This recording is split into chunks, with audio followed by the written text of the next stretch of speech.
राधे राधे। आप सभी को परम पवित्र, अत्यंत मंगलकारी और भगवान श्री हरि विष्णु को समर्पित पुरुषोत्तम मास की अनंत शुभकामनाएं। साल 2026 में आने वाला यह दिव्य अधिक मास साधना, भक्ति, जप, तप और पुण्य कमाने का सबसे श्रेष्ठ अवसर माना गया है। धार्मिक मान्यताओं के अनुसार इस पूरे महीने में भगवान विष्णु की आराधना करने से मनुष्य के जीवन में सुख, शांति, समृद्धि और सकारात्मक ऊर्जा का आगमन होता है। वैदिक पंचांग की गणना के अनुसार वर्ष 2026 में अधिक मास यानी पुरुषोत्तम मास का आरंभ 17 मई 2026 रविवार से होगा और इसका समापन 15 जून 2026 सोमवार को माना जाएगा। अर्थात 17 मई से 15 जून तक का पूरा समय भगवान श्री हरि की विशेष कृपा प्राप्त करने का अत्यंत शुभ और फलदायी काल रहेगा। सनातन धर्म में अधिक मास का बहुत गहरा आध्यात्मिक महत्व बताया गया है। यह महीना लगभग हर 3 वर्ष में एक बार आता है।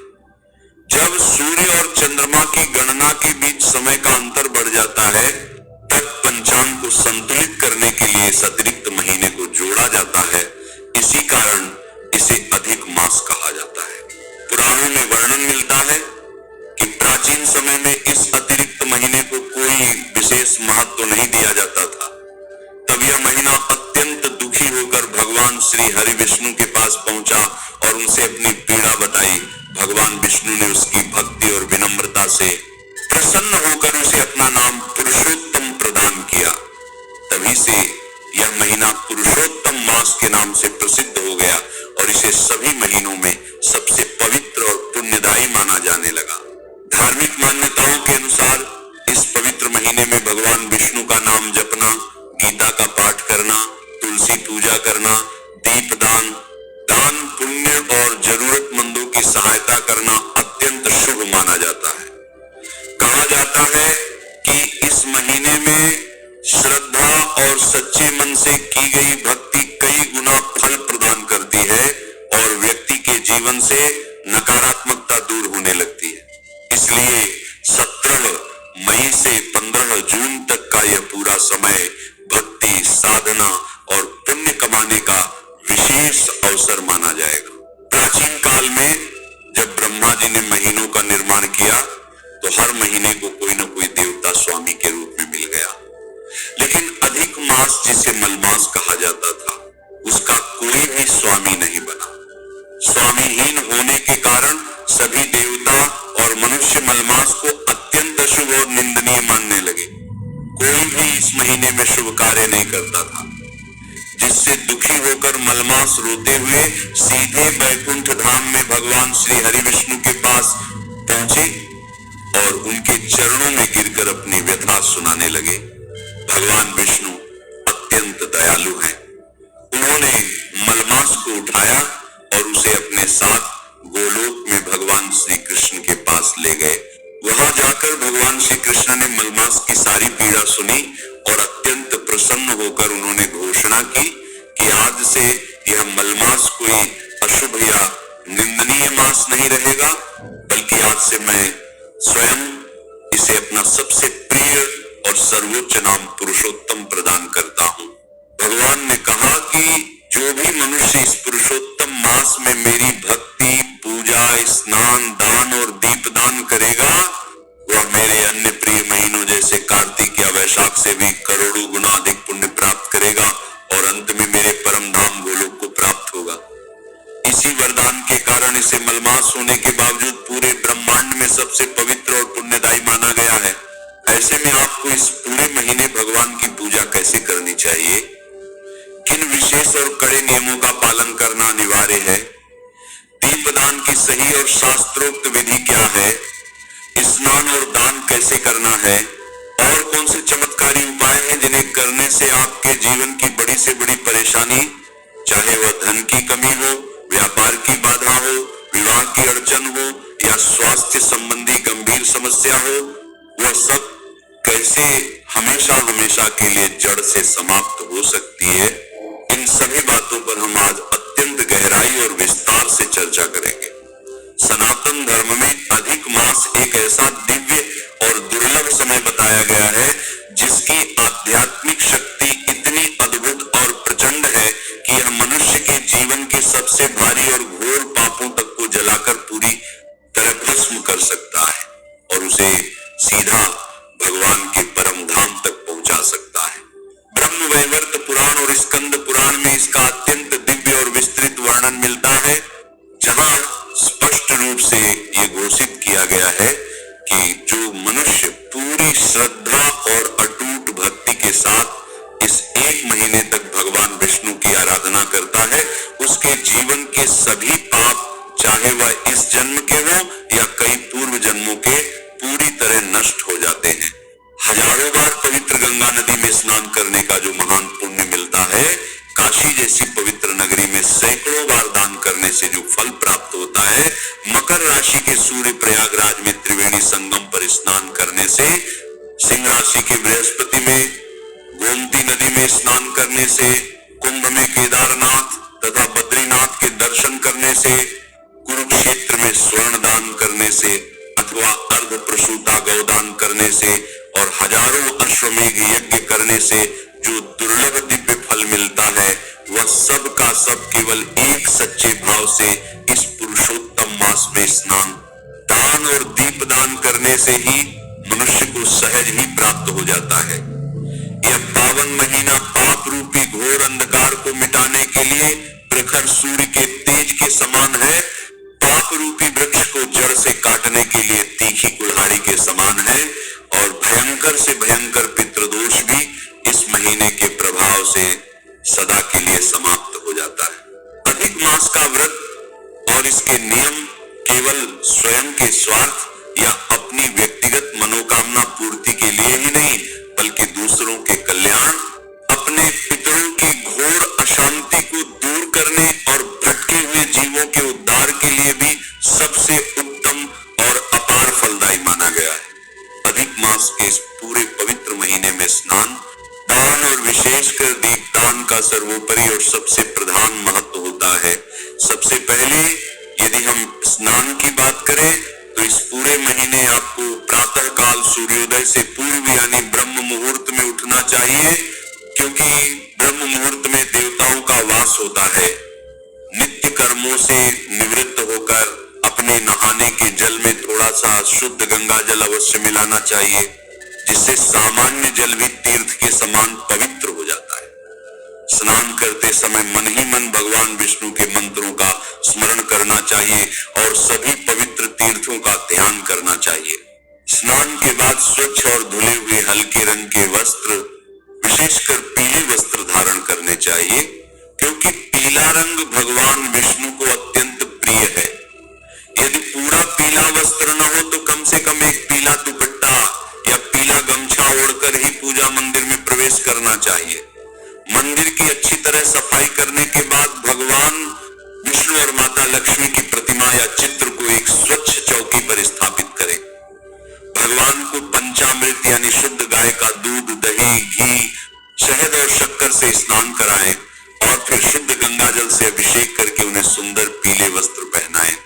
भगवान का गोपी चंदन और केसर से तिलक करें, ताजे पीले फूल अर्पित करें और धूप तथा गाय के शुद्ध घी का एक सुंदर सा दीपक प्रज्वलित करें।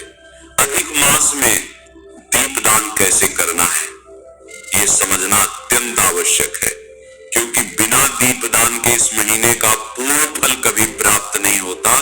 शास्त्रों में अधिक मास के दौरान 33 की संख्या का बहुत बड़ा और विशेष महत्व है। इसलिए इस महीने में 33 दीपकों का दान करने की एक अत्यंत प्राचीन परंपरा है। आप गाय के शुद्ध घी या तिल के तेल के 33 दीपक तैयार करें।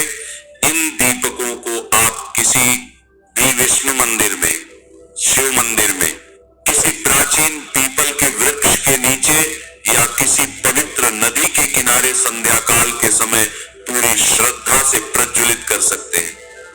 यदि आपके लिए अपने व्यस्त जीवन के कारण प्रतिदिन 33 दीपक जलाना संभव न हो, तो आप इस पूरे महीने की दोनों एकादशी, पूर्णिमा या अमावस्या के दिन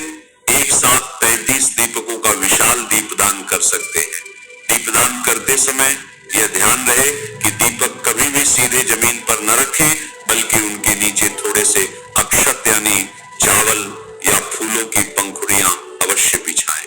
यह दीपदान मनुष्य के जीवन के सभी प्रकार के अंधकारों को दूर करता है और उसे अकाल मृत्यु के भय से हमेशा के लिए मुक्त कर देता है। स्नान और दीपदान के बाद अधिक मास में दान का भी विशेष और अपार महत्व बताया गया है।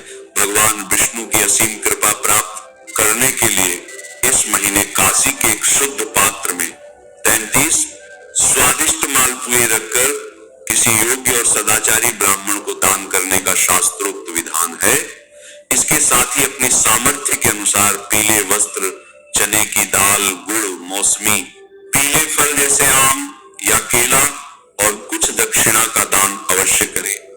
गौ माता की सेवा करते हुए उन्हें हरा चारा और गुड़ खिलाना बिल्कुल न भूले, क्योंकि गौ माता में 33 कोटि देवताओं का वास होता है। ऐसा करने से मनुष्य के जन्म जन्मांतर के संचित पाप कट जाते हैं और जीवन में चारों ओर से सुख, शांति, समृद्धि और अपार सफलता स्वयं खींची चली जाती है। इस महीने में किए गए दान का फल नष्ट नहीं होता, बल्कि वह करोड़ों गुना होकर उसी मनुष्य को वापस मिलता है। इसके साथ ही अधिक मास में तुलसी माता की पूजा का एक बहुत ही अद्भुत और चमत्कारिक प्रभाव होता है।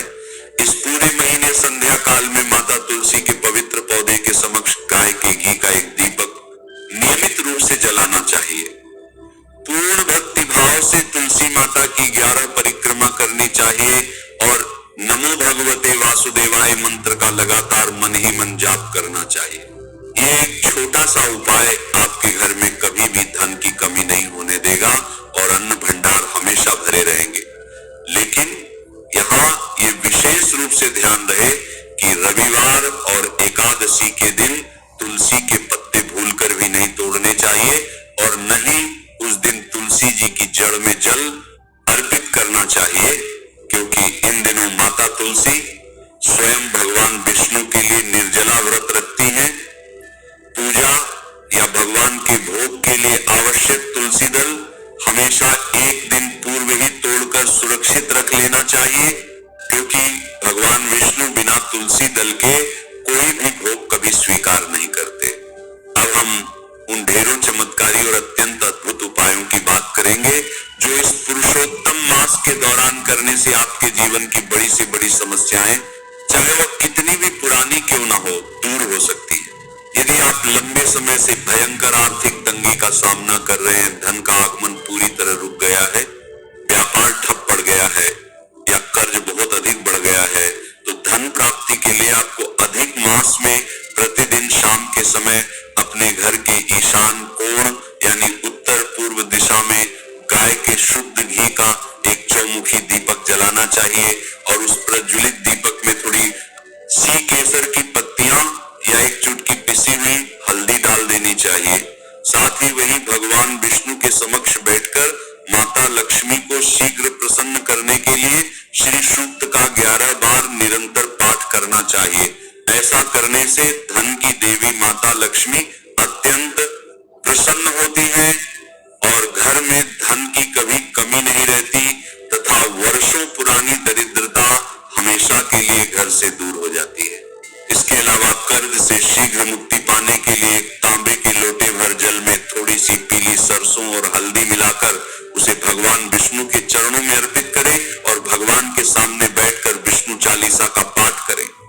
दूसरा अत्यंत प्रभावशाली और अचूक उपाय पितृदोष की पूर्ण शांति और आपके रुके हुए कार्यों में आ रही लगातार बाधाओं को जड़ से समाप्त करने के लिए है, जिसके अंतर्गत अधिक मास में दोपहर के समय जब सूर्य पूर्ण तेज में हो, तब किसी भी प्राचीन पीपल के वृक्ष की जड़ में एक तांबे के लोटे भर जल में थोड़ा सा कच्चा दूध, काले तिल और एक बताशा या थोड़ा गुड़ मिलाकर अर्पित करना चाहिए और नमो भगवते वासुदेवाय मंत्र का लगातार मन ही मन जाप करते हुए उस पीपल के वृक्ष की 7 परिक्रमा करनी चाहिए। इससे आपके पितर अत्यंत तृप्त होते हैं और अपना भरपूर आशीर्वाद आपको प्रदान करते हैं, जिससे जीवन के हर क्षेत्र में सफलता मिलनी शुरू हो जाती है और बिगड़े काम बनने लगते हैं। यदि आपके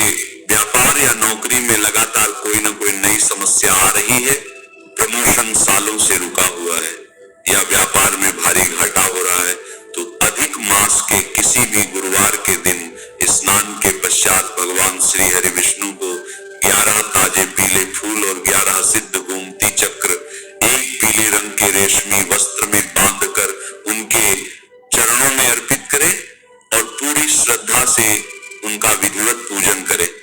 पूजन के पश्चात अगले दिन उस पीले कपड़े की पोटली को उठाकर अपनी तिजोरी या व्यापारिक स्थल के गल्ले में सुरक्षित स्थान पर रख ले। ऐसा करने से व्यापार में दिन दुगनी और रात चौगुनी तरक्की होने लगती है और नौकरी में आपके अधिकारियों से आपको पूर्ण सम्मान प्राप्त होता है। विवाह योग्य युवक युवतियों के विवाह में यदि बार बार अड़चने आ रही हैं, बात बनते बनते बिगड़ जाती है या मनचाहा जीवन साथी नहीं मिल रहा है, तो अधिक मास में केले के वृक्ष की पूजा का बहुत बड़ा और विशेष महत्व शास्त्रों में वर्णित है। प्रातः काल स्नान आदि के बाद केले के पेड़ की जड़ में शुद्ध जल और थोड़ी सी भीगी हुई चने की दाल अर्पित करके पेड़ के तने पर हल्दी का तिलक लगाएं और वहां शुद्ध गाय के घी का दीपक प्रज्वलित करके भगवान विष्णु से अपने शीघ्र विवाह की करबद्ध प्रार्थना करें। इससे कुंडली में कमजोर गुरु ग्रह बहुत बलवान और मजबूत होता है और विवाह के शुभ योग अत्यंत शीघ्र बन जाते हैं। यदि परिवार का कोई सदस्य किसी गंभीर या असाध्य रोग से पीड़ित है या आपका स्वास्थ्य अक्सर ही खराब रहता है, दवाइयां असर नहीं कर रही हैं, तो अधिक मास के किसी भी शुभ दिन भगवान श्री हरि विष्णु को केसर युक्त मीठी खीर का भोग लगाएं, जिसमें तुलसी का पत्ता अवश्य डाला गया हो।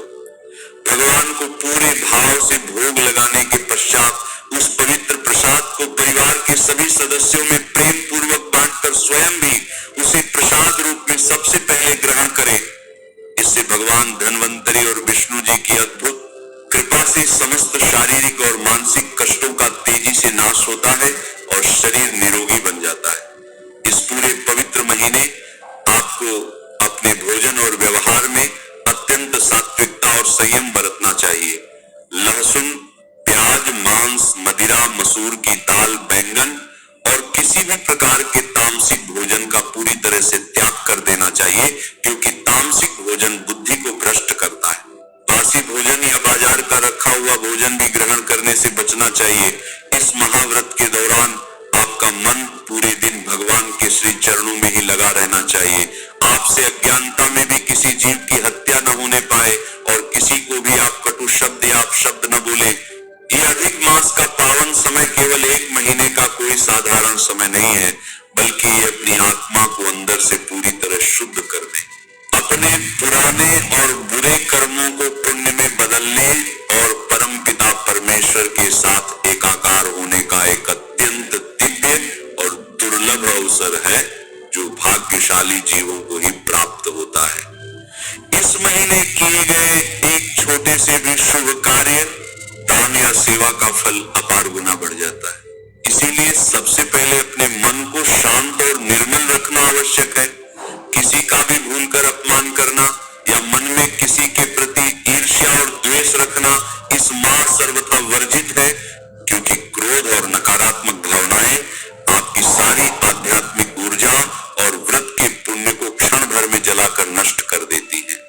यदि आप भी अपने जीवन के जाने अनजाने में हुए सभी पापों को जड़ से नष्ट करना चाहते हैं, अपने घोर दुर्भाग्य को परम सौभाग्य में बदलना चाहते हैं, एक उत्तम निरोगी और खुशहाल जीवन चाहते हैं और अंत समय में जन्म मरण के चक्र से छूटकर भगवान श्री हरि विष्णु की परम शरणागति और उनका वैकुंठ लोक चाहते हैं, तो आज ही आप 17 मई से शुरू होने वाले इस परम पावन अधिक मास के नियमों का पालन करने का एक दृढ़ संकल्प अपने मन में अवश्य लीजिएगा।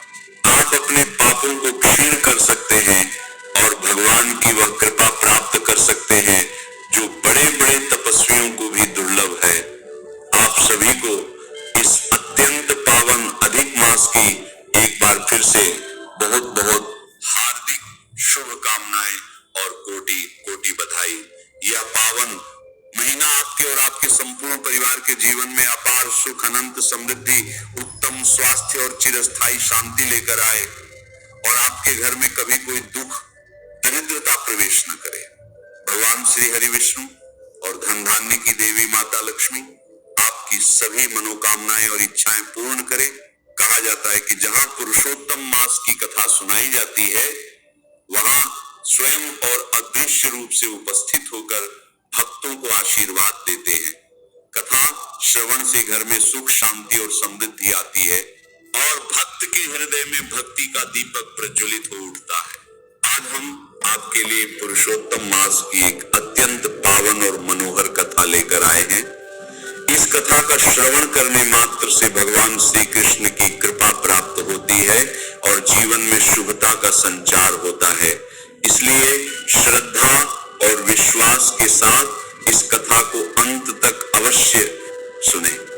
हो सकता है कि इस कथा के माध्यम से पुरुषोत्तम भगवान आपके जीवन के सभी कष्टों को दूर कर दे और आपकी मनोकामनाएं पूर्ण करे। एक समय की बात है, एक बूढ़ी माई थी। उनके एक बेटा और एक बहू थे। बूढ़ी माई बहुत ही धार्मिक प्रवृत्ति की महिला थी। हर तीसरे साल पुरुषोत्तम मास आने पर स्नान, व्रत और दान करती थी। एक बार पुरुषोत्तम मास में उनके बेटे बहू ने उनसे कहा, माँ, तुम हर बार पुरुषोत्तम मास में स्नान, दान आदि करती हो, इसका कोई पुण्य भी मिलता है? मेरी शादी को 5 वर्ष हो गए हैं, आज तक ना तुम्हारा पोता हुआ और ना मेरी कोई अच्छी नौकरी लगी।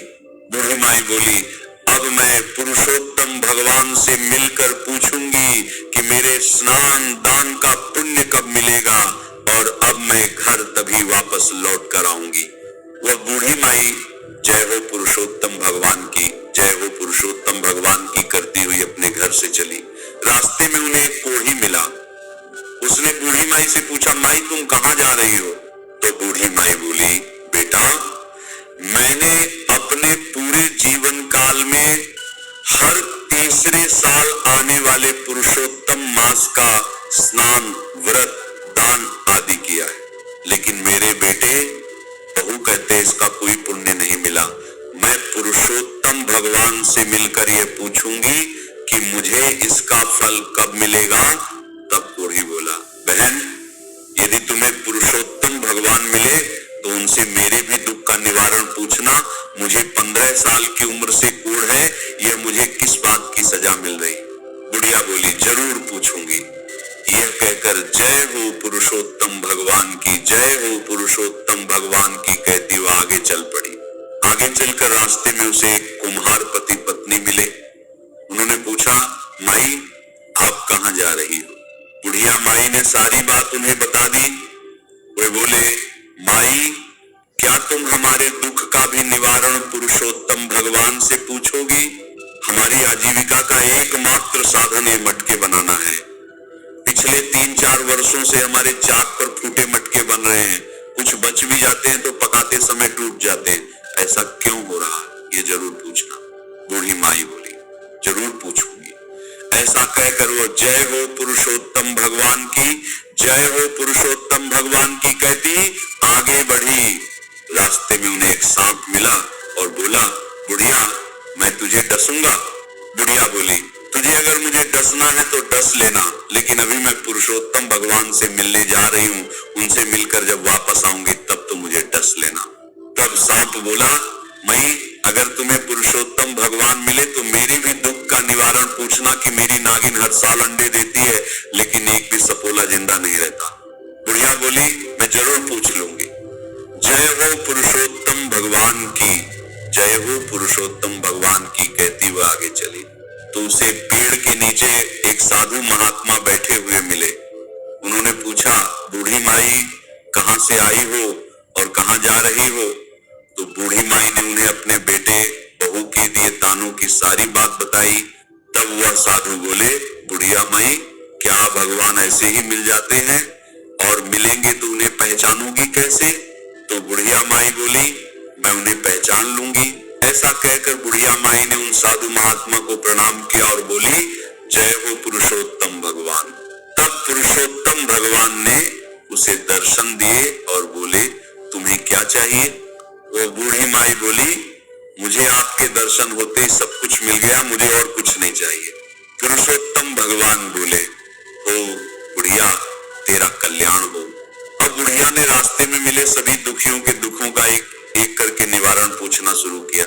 सबसे पहले बुढ़िया ने कोढ़ी के लिए पूछा तो भगवान बोले, बुढ़िया माई, वह अपने पिछले जन्म के कर्मों का फल भोग रहा है। पिछले जन्म में वह एक राजा था और वह अपने राज्य के लोगों को बिना अपराध के दंड देता था। उसे उनकी कोढ़ लगी है। मेरी चरण धूलि ले जाओ और उसके कोढ़ पर लगा देना, वह ठीक हो जाएगा।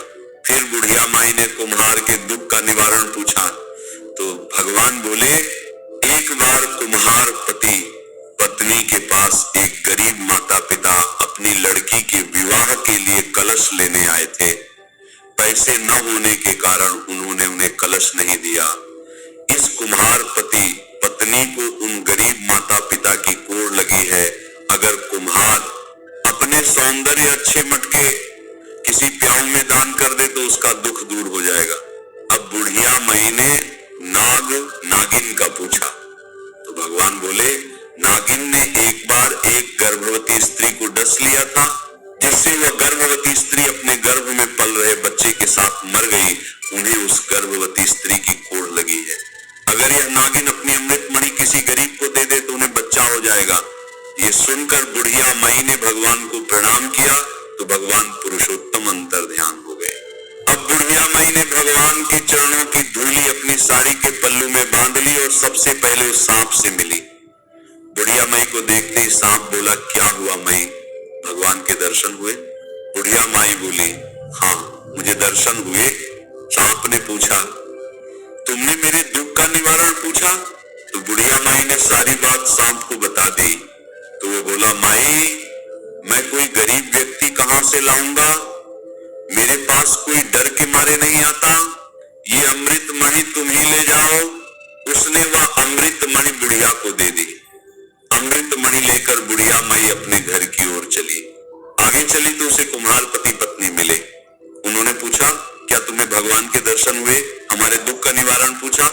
तो बुढ़िया माई ने कहा, मुझे भगवान के दर्शन हुए और मैंने तुम्हारे दुख का निवारण पूछ लिया है। और उन्होंने सारी बात उन दोनों को बता दी। वे बोले, हम आज ही 100 मटके एक प्याऊ में दान कर देंगे। अब वो आगे चली तो उन्हें वो कोढ़ी मिला। कोढ़ी बूढ़ी माई से पूछने लगा, क्या हुआ बहन, भगवान मिले? तो बुढ़िया माई बोली, हाँ मुझे भगवान के दर्शन हुए और मैंने तुम्हारे दुख का निवारण भी पूछ लिया था। बुढ़िया माई ने कोढ़ी को सारी बात बता दी और कहा कि यह तुम्हारे पूर्व जन्म के कर्मों का फल है जो तुम भोग रहे हो।